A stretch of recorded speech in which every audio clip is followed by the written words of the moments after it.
Welcome to this home exercise tutorial. Today we're going to look at a lower body strengthener called the sit to stand. So before I tell you about this move, you probably would like to see it.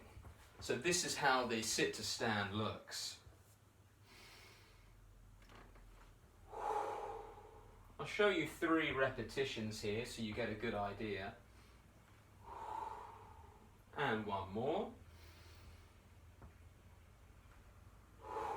And there you have it. The sit to stand does exactly what it says on the tin, so to speak. So this move is going to be strengthening up front of the thigh, back of the thigh.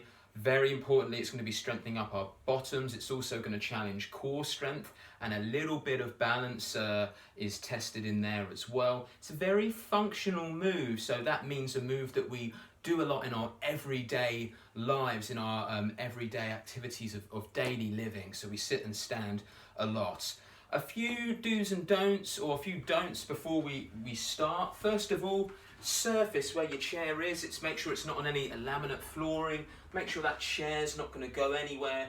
Another thing that you want to check, make sure that the higher the chair up, the easier it's going to be. The lower the chair down, the harder it's going to be. But what you don't want is your hips to be any lower than your knees. So if you see here, coming off of a sofa, the hips come down, and then the small of my back starts curving outwards. There gets a little bit more of a compression there, an overstretch there. So that's not what we're looking for.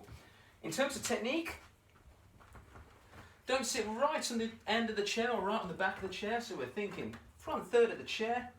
Walk those heels behind the knees, so your knees are coming forward, but they're not protruding past the end of your toes. And then from there, the main thing that's important about this move is the hinge at the hip. So it's coming forward at the hip. You'll notice I'm not moving at my back. I'm not moving at my back at all.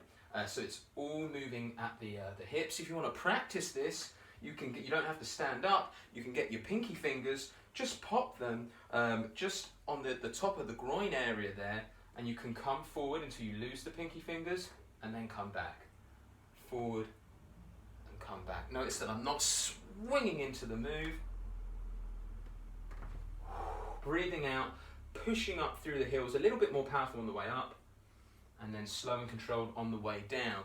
Different versions of this move. Of course, this chair has no arms, so if you want to have a chair with arms, then that's absolutely fine. It may be that you have some balance assistance in front as well.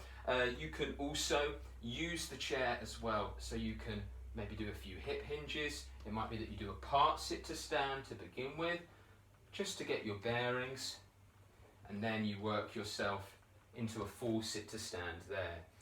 Other technique points to look for, I'll show you this front on.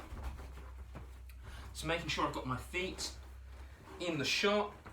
So I would say feet about hip width apart, or a little bit wider, but what you don't want to see is those knees caving in, because then my hips and bottom, they're all at stretch. We want to engage those areas. We want to engage those big glute muscles. So imagine you've got an elastic band around the knees. You're keeping it nice and tight, nice and taut. And there, from that position, hinging at the hip, eyes on the horizon. And you'll notice that my knees remain over my ankles. So that's a fantastic position for your knees to be. Other variations of this move, there's many variations. To show you a few. So what we can do, it's good to show this one from side on. If you think, my right leg's a lot weaker than my left, for instance, you can bring the left leg forward, bring the right leg back, just as long as the knee isn't protruding past the toe. Now we're going to be pushing more through this right leg here. Technique points are all the same, but I will notice that it's a little bit harder. In fact, it's quite a bit harder, so be aware of that.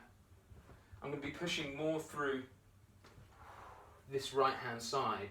Of course, you would even this out and do the same amount of repetitions on either side to avoid any imbalances, and we'll talk more about that later. Another thing, if you've been given the go-ahead with this, some people where balance isn't a huge issue, but maybe they've got some knee issues, they might not be able to do this wide leg position. You can actually come back, some people who are coming back from rehab, knee rehab for kneehab. For instance, you can bring your knees together here, so you get a little bit more support for those knee joints, and then everything else is the same. We can modify this move to make it a little bit harder as well. So you may say that I want to add a light bit of weight to this move. How can you do that? You don't even have to have any dumbbells, as long as you've got something that you can safely grip that isn't going to slip out of your hands. If you want to test that core strength in particular a little bit more, you can, like your manual handling training, you don't want to have anything too far away from the midline of your body, so get it nice and close to your body here, and then by having a weight at the front makes it a little bit harder to hinge at the hips here. So sometimes people will start to try and sit up from this position here. So what you want to do here is still hinge at the hip. You'll really feel those abdominals engage a little bit more, and then pressing up from this position here. If you're unsure about that one, or you think actually I want to put weight on this move, but I want to test my grip strength a little bit more, you could hold, say, some tin food at the side. I've got some bags for life here, as long as the objects in the bag for life aren't rolling around inside, so make sure they're nice and secure.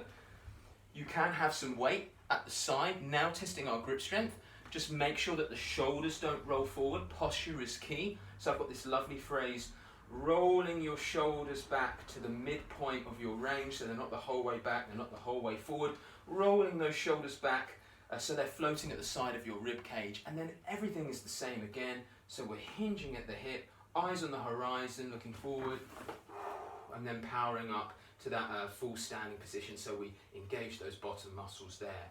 You can also, I wouldn't do this move if you have range of motion issues, or if you've been told to keep anything away from compressing on the spine. But if those aren't problems, you can get a nice secure backpack. Just make sure that it's not rubbing, it is nice and secure, that it's not going anywhere. And this is another way. It might be that possibly you can get a little bit more weight by bringing it in the rucksack here, than possibly holding something out front or at your sides. And then in terms of posture, with a rucksack on again, it can encourage the shoulders to roll forward. So shoulders floating at the side of your ribcage there. Nice breath in. And powering on through as well there. So there's many different variations of sit to stand that you can do. We've covered the different variations, we've covered the do's and don'ts, we've also covered what areas of the body it's working. You can do this in sets and reps, so it might be that you say, I'm going to do 4 sets, 10 to 15 repetitions, depending on your own performance levels, of course. With 1 minute rest in between. It may be that you say in every ad break when I'm watching the TV, I'm going to do 1 set of my sit to stand. It may be that you do a morning set, afternoon set, an evening set. The main thing I like to promote is little and often, rather than saying I'm going to do a 1 hour workout once a week, although that is certainly better than nothing. So hopefully this video helps. My next video, I'm going to look at some standing lower body stretching that you could do after you finish this move. Thank you very much.